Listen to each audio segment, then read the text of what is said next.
총론 파트 연결해서 들어가도록 하죠. 토지의 특성은 부동성, 개별성, 부중성, 영속성, 인접성까지 우리가 시험에 나오는데요. 가장 출제 빈도가 높은 게 4개예요. 부동성, 개별성, 부중성, 영속성이죠. 여기 위주로 가지고 가시는데, 자, 영속성으로 우리가 들어가도록 하겠습니다. 자, 지금 자연적 특성을 하고 있죠. 자연적. 그래서 항상 물리적으로 불가능하다. 물리적으로 안 된다. 불가능하다. 이렇게 합니다. 영속성으로 가죠. 자, 토지가 영속되어 있기 때문에 50제곱미터가 비가 많이 와도 이렇게 막 없어지진 않는다는 거죠. 그래서 소모되지 않는다. 비소모성이라는 말을 써요. 비소모성. 자, 그럼 소모되지 않으니까 어떤 일이 이제 벌어지냐는 거죠. 특히 중요한 거는 비가 많이 와서 유실돼서 표면이 쓸어났다 해도 그 자체에 물리적으로 감가되지 않습니다. 그래서 시험 문제는 우리가 물리적 감가가 되지 않는다. 물리적 감가상각이 안 된다. 자, 이렇게 해서 이제 감가상각을 적용할 수가 없다. 이렇게 해서 이제 우리가 보고요. 그 다음에 소모를 전제로 한 재생산 이론을 배제한다. 자, 이게 이제 이렇게 봅니다. 칠판죽에는 생산이 돼서 나중에 소모하면 다시 만들면 돼요. 재건축적으로. 재생산이 되지만 토지는 소모가 안 됩니다. 그래서 재생산 자체가 안 돼버려요. 재생산. 자, 그래서 요거는 헷갈릴 수 있는 게 부중성과 헷갈릴 수 있기 때문에 영재라고 암기하세요. 영재. 이렇게 하면 재생산 안 된다. 이렇게 해서 여기까지 봤고요. 그 다음에 내가 가지고 있는 것만 아니라 남한테 빌려줄 수 있죠. 부동산의 거래 대상이 또 되기 때문에 소유이익과 이용이 분리됩니다. 자, 소유이익과 이용이익이 분리가 가능하죠. 땅 같은 경우는 소모되기 때문에 남한테 빌려줄 수 없죠. 그래서 자, 빌려준다는 거는 자, 내가 주게 되면 그 다시 와야 돼요. 그렇기 때문에 자동차는 렌트카 시장, 주택도 전세 시장이 있지만 토지가 가장 오래 가기 때문에 임대차 시장이 발달되어 있다는 겁니다. 임대차 시장 발달. 이런 거 나오면 무조건 영속성이죠. 이렇게 보시고요. 자, 그 다음 가치 보존이 우수하다. 자, 1억 주고 BMW 산 거와 토지 산 거는 10년 있다 가치는 토지가 더 세죠. 그래서 투자자를 선호하고요. 장기적 배려예요. 자, 미래까지 내다봐야 되니까 우리가 장기적으로 배려해야 된다. 자, 내가 지금 가지고 있는 땅이 주거지지만 나중에 또 상업용도로 또 가게 되면 내가 이걸 장기적으로 보유하면서 또 어떻게 돼요? 거래를 또 미룰 수 있다는 거죠. 장기적 장래 예측. 장래를 또 예측해야 된다. 이런 것들 나오면 무조건 영속성입니다. 자, 그러면 우리 인간도 수명이 길어지니까 여성분들 관리를 잘해야 되잖아요. 40세인데 막 60세로 보일 수 있죠. 그럼 관리에 또 의의를 크게 한다. 이렇게까지 가져가시죠. 자, 여기까지 이제 거의 시험 문제입니다. 자, 그래서 인문적 특성은 오히려 좀 출제될 가능성이 좀 적어요.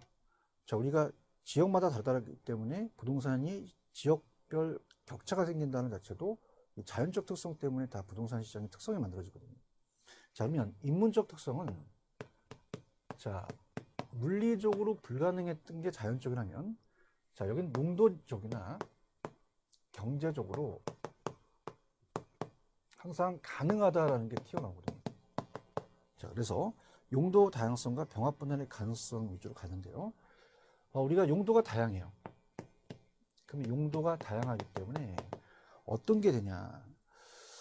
자, 어떻습니까? 토지 용도가 다양하다 보면 쓰임새가 많다니까 가장 좋은 걸 선택해야 되죠. 그래서 최이용의 성립 근거가 됩니다. 이게 가장 출제될 가능성이 커요. 최유효 이용의 성립 근거가 된다. 꼭 가져가셔야 되고요. 자, 토지는 물리적인 공급은 안 된다 그랬어요. 그러나 자, 들어보세요. 물리적으로 늘릴 수는 없어요. 그렇지만 바다가 있고요. 임지가 있고 농지가 있고 택지가 있다면 이 안에서 용도 전환은 가능합니다. 농지가 택지로 바뀔 수 있죠. 자, 그럼 이거는 택지라는 새로운 물리적 양이 늘어난 게 아니라 그 안에서 용도가 전환된 거거든요. 그래서 용도적 공급, 용도적인 공급은 가능하다고 하셔야 돼요. 택지 가치가 높으면 경제 가치가 높아지죠. 그걸 우리가 경제적 공급이라고 하거든요. 가능하다. 자, 이렇게 가져가시죠. 자, 그 다음에 용도 전환도 가능하다. 용도가 다양하기 때문에 그렇고요. 자, 병합 분할의 가능성은 출제 가능성이 좀 적어요. 그래서 토지가 합필한다, 분필한다 많이 들어오시죠. 토지가 병합할 수도 있고요. 분할도 가능합니다. 분할의 가능성. 자, 그럼 이거는 어떤 것을 머릿속에 드냐면 사람이 하는 거죠. 그래서 이건 인위적이다. 물리적이 아니에요. 그 다음에 항상 법적 테두리 안에서 우리가 대지 면적의 최소 한도가 있어요. 일정한 지적 절차를 갖추기 때문에 우리가 법적 테두리 안에서 일정한 지적 절차의 토지 면적을 분할하기 때문에 법적 테두리 안에서 토지 면적을 간다. 법적 제한이 따르다는 거죠. 용도의 다양성을 지원한다는 것 좀 덧붙여주시기 바랍니다. 아직 공인중개사 시험이 안 나왔는데 자, 병합 분할을 잘하게 되면 많은 용도를 다양하게 만들어줘요. 그래서 용도의 다양성을 지원한다는 게 나올 가능성이 있습니다. 체크하시고요. 그 다음에 다음은 토지가 병합한다, 분할한다 해서 값어치가 꼭 올라가는 게 아니라 감가될 수도 있고 분할도 마찬가지입니다. 이렇게 체크하시기 바랍니다. 자, 그래서 총론은 딱 세 파트입니다. 부동산의 개념, 토지의 용어, 그 다음에 토지의 특성까지가 우리가 입문서에서 바라볼 거고, 그 다음에 가장 출제 빈도가 높기 때문에 잡으셔야 되는 의미죠. 자, 그렇다면은 다음 페이지 9페이지로 가시면 자, 우리 강론에서 경제론입니다. 부동산 경제론. 자, 부동산 경제론 파트는 문제 비중이요. 총론이 세 문제라면 부동산 경제론은 자, 파트가 두 가지 파트가 있어요. 자, 먼저 수요 공급입니다. 자, 수요 공급 이론 파트가 한 4문제 정도에서 5문제 정도 출제가 되죠. 한 4문제 정도 가장 유력하다고 저는 보고요. 그 다음에 경기 변동입니다. 경기 변동. 자, 경기 변동은 이제 부동산 경기 변동에 대해서 물어보는데 한 문제는 무조건 뜹니다. 근데 자, 우리가 2문제가량 나왔었어요. 거미집 이론입니다. 그래서 만약에 뜬다면 거미집 이론까지 뜬다면 2문제죠. 이렇게 해서 우리가 구성을 합니다. 자, 그러면 첫 파트 우리 수용급 이론으로 들어가 보도록 하겠습니다. 자, 기본 강의에서는 우리 기초 강의는 아주 쉽게 보는데요. 수요는 사는 쪽을 얘기를 해요. 사는 쪽. 자, 그러면 우리 수요라는 자체를 한번 볼게요. 자, 수요는 사는 쪽을 얘기한다. 자, 그렇다면은 사는 쪽이기 때문에 수요라는 거는 소비자가 어떠한 상황에서 이제 그걸 수요라고 얘기하느냐를 우리가 봅니다. 자, 그러면 수요란 들어간다. 수요란 소비자가 일정 기간이라는 양을 명시해야 됩니다. 일정 기간. 자, 그럼 일정 기간 동안이라는, 거기 보시면 일정 기간 동안이라는 것이 명시되어야 되는데요. 왜냐하면 갑선이가 사과를 100개 먹어요. 많이 먹는다, 적게 먹는다는 기간에 따라 다릅니다. 그래서 일정 기간에 대한 우리가 유량 개념으로 가셔야 됩니다. 자, 저량과 유량이라는 건 나중에 제가 주택에 대한 주택 시장에서 말씀을 드릴 텐데요. 자, 여기서 그냥 우리 가볍게 여기서 그냥 유량 개념이 된다. 이렇게만 가져가세요. 그래서 저량이라는 일정 시점보다는 일정 기간을 나타내야 된다. 그래서 이렇게 해서 보시면 되고요. 유량, 저량은 제가 나중에 주택시장에서 호술하겠습니다. 그 다음 일정 기간 동안 구매하고자 하느니에요. 구매하고자 하느니라는 거는 왜 이 말을 쓰냐면요. 자, 예를 들어서 갑이라는 건설회사가 A지역에서 자, 수요자한테 가두 면적을 합니다. 자, 이 아파트 24평 아파트를 팔려고 하는데 사시겠어요? 어저께 샀대요. 그럼 산 건 들어가지 않는다는 거예요. 그래서 구매하고자 하느니라는 게 중요하죠. 자, 이건 아직 구매하지 않았다는 얘기거든요. 그래서 사전적이라는 개념을 씁니다. 사전적. 그래서 사전적이라는 건 일이 벌어지기 전이죠. 그래서 살 의사가 있다는 얘기죠. 살 의사가 있다. 그러면 사후적 하면 안 됩니다. 사후적이 아니라 사전적이다. 이렇게 보시고요. 자, 그러면 면접을 했어요. 이거 사고 싶어요. 사고 싶대요. 근데 3억으로 팔렸는데 돈 있으세요? 없대요. 보내야죠. 자, 그러면 우리가 구매하고자 하는 의사만이 아니라 능력도 갖춰야 됩니다. 그럼 구매하고자 하는 욕구라고 얘기를 하죠. 자, 그래서 이거를 우리 구매력이라고 합니다. 구매력. 실질적으로 살 능력을 얘기합니다. 능력. 그래서 이걸 유효수요라고 얘기합니다. 유효수요. 자, 그러면 살 능력이 없으면 안 되잖아요. 살 능력은 없는 걸 잠재수요라고 하거든요. 무주택 서민들은 살 의사인데 살 능력은 없잖아요. 자, 그러면은 이걸 유효수요화 시키기 위해서는 정부의 정책이 또 필요하죠. 그래서 이 욕구에 대한 유효수요는 구매력, 우리가 차입 능력도 포함됩니다. 그렇기 때문에 정부가 돈을 무주택 서민들한테 많이 빌려주거나 아니면 대출을 많이 해주거나 저리를 빌려주면 더 수요를 늘릴 수 있죠. 그래서 뭐 LTV를 또 높여준다. 그래서 담보인정 비율을 높여주면 수요가 늘어나고 금리도 수요를 늘리기는 수요에 대한 그 변화 요인이 되겠죠. 자, 그러면 들어가 볼게요. 수요란 소비자의 일정 기간, 유량, 구매하고자 하는 사전적 욕구, 구매력, 유효 수요가 된다는 거죠. 구매력을 가진 소비자가 일정 기간 동안 주어진 가격 수준에서 구입하고자 하는 상품의 최대 수량이다. 이렇게 하고요. 자, 공급도 마찬가지예요. 자, 공급은 파는 쪽이잖아요. 자, 그럼 공급도 마찬가지로 대입시켜 볼게요. 자, 공급은 파는 쪽입니다. 그럼 공급이란 자, 판매자가 되겠죠. 판매자가 일정 기간, 여러분이 이 칠판주기를 사시는데 공급하는 자체가 어떻게 해요? 만 개를 생산한대요. 이쪽 공급자가. 그럼 적게 생산하는 것보다 많게 생산하는 것보다 모르죠. 기간에 따라 다른 거죠. 자, 그 다음에 어떻습니까? 아직 판매한 게 아니라 판매하고자 하는 이죠. 판매하고자 하는 거죠. 자, 그래서 사전적 개념입니다. 그래서 우리가 살 의사라고 한다면 우리가 어때요? 계획된. 그래서 사전적이 아니라 계획된 어때요? 구매하고자 하는 게 아니라 판매하고자 하는 계획된 팔 의사가 있다는 거죠. 그래서 우리가 어떻습니까? 의도된 계획된 사전적 개념이다. 자, 그래서 판매하고자 하는 욕구. 자, 이제 어떻게 돼요? 유효 공급이 되겠죠. 그럼 실질적으로 팔 수 있는 능력이 있어야 된다는 거죠. 구매력이 아니라 이제 판매력을 얘기합니다. 판매력. 자, 그러면은 이 칠판 주개를 생산하려면 토지에 건물도 있어야 되고, 공장도 있어야 되고, 창고도 있어야 되고, 기계도 있어야 되잖아요. 이렇게 해서 보시죠. 자, 그럼 공급은 생산자가 일정 기간 들어갔고요. 그 다음에 상품을 판매하고자 하는 사전적, 계획된 의도된이죠. 욕구, 판매력을 갖고 있어야죠. 그래서 판매력을 가진 공급자가 일정 기간 동안에 판매하고자 하는 상품의 최대 수량을 얘기합니다. 자, 수요나 공급이나 다 최대 수량은 똑같거든요. 수요공급은 일반적으로 다 유량 개념이에요. 자, 그래서 일정 기간을 나타낸다. 사전적 의도된 양이며 유효수요, 가처분 소득에 대한 유효수요가 및 유효공급 개념이다. 가처분 소득은 이제 소득에서 우리가 세금을 뺀 거에 대한 것이 가처분 소득이 됩니다. 자, 그럼 두 번째 우리가 배워야 될 게 수요법칙과 공급법칙이에요. 자, 곡선과 수요곡선과 공급곡선은 이제 우리가 배울 텐데요. 이 두 가지를 한번 우리 보죠. 자, 이게 이제 기초서에서 가장 이제 여러분들한테 원하는 겁니다.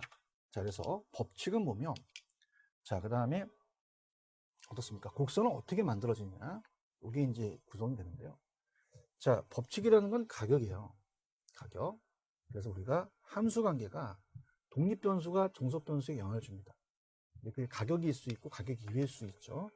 자, 그러면은 우리 배우시겠습니다. 자, 먼저 수요 법칙하고 공급 법칙은 뭐냐? 요걸 한번 들어가 보도록 하죠. 자, 다 가격이에요. 가격. 자, 그래서 수요자는 가격이 싸야 많이 사겠고 공급자는 가격이 비싸야 더 많이 팔잖아요. 그럼 가격에 의해서 바뀌는 게 법칙이에요. 가격이 싸야 수요자들은 수요량을 늘린다. 그래서 반비례 관계잖아요. 반비례. 그래서 반비례 관계다. 그래서 마이너스 역의 관계다. 이렇게 보고요. 근데 공급자들은 틀려요. 자기 물건에 대한 분양가를 높일수록 더 물량을 공급을 더 많이 하잖아요. 그럼 얘네들은 가격이 올라야 공급량을 더 늘리려고 하겠죠. 자, 그러면 이건 비례관계입니다. 비례관계. 그래서 정의 상관관계다. 이렇게 정의 관계다. 이렇게 해서 우리가 본다는 거죠. 같이 움직이니까 이거 비례관계입니다. 자, 그렇다면 이거를 곡선상에 나타나라는 거죠. 곡선상에. 그래서 처음 하시기 때문에 이 세로축이 플라이스입니다. 플라이스. 이 가로축이 우리가 Q는 퀀티티, 양을 얘기를 해요. 자, 그럼 수요 곡선이 이렇게 우하향하는 곡선이 되는데요. 왜냐하면 가격과 양이 반비례 관계에서 그렇습니다. 자, 그러면 예를 들어서 이 분필이 200원일 때는 두 개를 사겠다. 자, 300원이면 양을 줄이죠. 한 개로. 그 다음에 100원이면 양을 더 늘려서 3개로 갑니다. 그럼 이 점들을 연결한 게 수요 곡선이거든요. 그래서 수요 곡선은 우측으로 내려가는, 우하향하는 형태가 돼요. 우하향 형태. 그래서 우하향하는 형태의 모습이 된다. 근데 공급은 달라요. 곡선 자체가 위로 올라가거든요. 그래서 얘는, 자, 가격과 양이 있으면 공급 곡선이 이렇게 우상향하는 곡선이 됩니다. 그래서 공급자들은 만약에 가격이 200원이었을 때는 두 개를 생산하겠다. 300원이었을 때는 양을 더 늘려서 3개를 생산하겠다. 자, 100원이었을 때는 하나밖에 생산을 안 한대요. 자, 그럼 이렇게 무수한 점들 연결한 게 공급곡선이죠. 공급곡선. 공급곡선이라는 자체가 이렇게 우상향하는 형태가 되는 거죠. 자, 그래서 우리가 시험 문제는 수요와 공급 측에서는 수요 측이 더 많이 나옵니다. 얘가 세 문제면 얘가 한 문제 정도 뜨거든요. 그래서 우리가 보통 다 이 수요자잖아요. 주택 수요자. 그래서 여러분들이 걸으실 때 수요 법칙 하면서 걷잖아요. 이 가격이고 양. 그러면 가격이 오르면 수요량이 떨어지고 가격이 떨어지면 수요량이 늘어나겠죠. 이렇게 해서 우리 연습을 한번 해보십시오. 수요 법칙은 가격과 수요량이 역의관계. 다른 모든 조건이 일정하고 가격에만 독립변수로 봤을 때 한 상품이 가격이 상승, 하락하게 되면 그 상품의 수요량에 대한 종속변수가 바뀌는 거죠. 공급법칙은 가격과 공급량이 정의관계. 다른 모든 조건이 일정할 때 가격만을 독립변수로 할 때 한 상품이 가격이 상승하고 그 상품의 공급량도 증가하는, 우리가 이 독립변수가 가격이면 종속변수 영향을 받는 게 양이다. 이렇게 해서 가져가시면 되고요. 자, 좀 전에 수요 곡선은 어떻게 돼요? 여러 가지 가격 수준과 수요량의 조합을 연결한 곡선이 되고 우하향하다. 우하향. 그 다음에 수요의 감소함수라는 거는, 자, 얘는 가격이 오르면 양이 감소하잖아요. 반대해서 양이 감소하고, 자, 공급 곡선은 여러 수준과 가격 수준과 공급량의 조합들을 나타내는 곡선이다. 우상향하죠. 자, 이런 공급에 대한 증가함수라는 거는, 자, 가격이 오르면 양이 늘어나잖아요. 그래서 증가함수다. 이렇게 이제 표현을 합니다. 자, 수요량의 변화와 수요의 변화에다가 별표를 3개 치시기 바랍니다. 여기가 이제 시험 문제 본격적으로 이제 3개짜리예요. 자, 그러면 수요량의 변화와 수요의 변화는 뭐냐? 자, 학자들은 가격이냐, 가격 이외냐가 이제 중요하거든요. 자, 이걸 두 가지 가지고 우리가 이제 그 문제를 냅니다. 그래서 정확하게 가격을 따지는 게 법칙이라면 가격 이외의 요인이 있다는 거죠. 그래서 그걸 두 가지를 가지고 우리가 비교하기 때문에, 자, 여기가 시험 출제 빈도 높습니다. 자, 그래서 99%입니다. 자, 그러면 수요량의 변화와 수요의 변화를 가지고 우리가 한번 살펴보도록 하겠습니다. 수요량이냐 아니면 수요의 변화냐, 자, 이걸 갖고 우리가 본다는 얘기죠. 자, 그렇다면은 들어가도록 하겠습니다. 수요량의 변화와 수요의 변화입니다. 그러면 우리가 지금 전에 배웠던 수요량의 변화가 바로 가격 때문에, 그러면 다른 조건은 항상 다른 조건은 일정하다는 가정에서 가격 때문에 바뀌는 거죠. 자, 그렇다면은, 자, 우리가 이렇게 세로로 된 게 가격이고요. 가로 된 게 퀀티티 양이었습니다. 그럼 수요 곡선이 우하향한다는 게 아까 가격 때문에 그렇잖아요. 자, 그럼 다시 한번 가볼게요. 자, 이제 원과 개수를 제가 빼겠습니다. 200원이면 두 개를 사겠다. 300원이면 한 개를 사겠다. 자, 100원이면 세 개를 사겠다. 이렇게 되는 거죠. 자, 그럼 요게 수요 곡선이 아까 우하향하는 형태가 됐잖아요. 자, 이게 수요량의 변화가 돼요. 자, 이거는 다른 조건이 일정할 때 가격만 바뀌는 거죠. 그래서 이거는 해당 부동산, 재화, 해당 부동산의 가격 변화가 됩니다. 가격 변화. 자, 그러면 독립변수가 가격이고 양이 바뀌어요. 그럼 양이 바뀐다는 자체는 자, 이렇게 가격이 떨어지니까 양이 늘어난 거잖아요. 그래서 이거는 곡선상의 점이동입니다. 그래서 곡선상의 점이동이 된다. 이건 정확하게 곡선상의 점의 이동이 되겠고요. 근데 수요의 변화는 달라요. 수요의 변화는 가격 이외입니다. 그렇기 때문에 자, 수요의 변화는 달리 표현합니다. 그럼 수요의 변화는 자, 어떻습니까?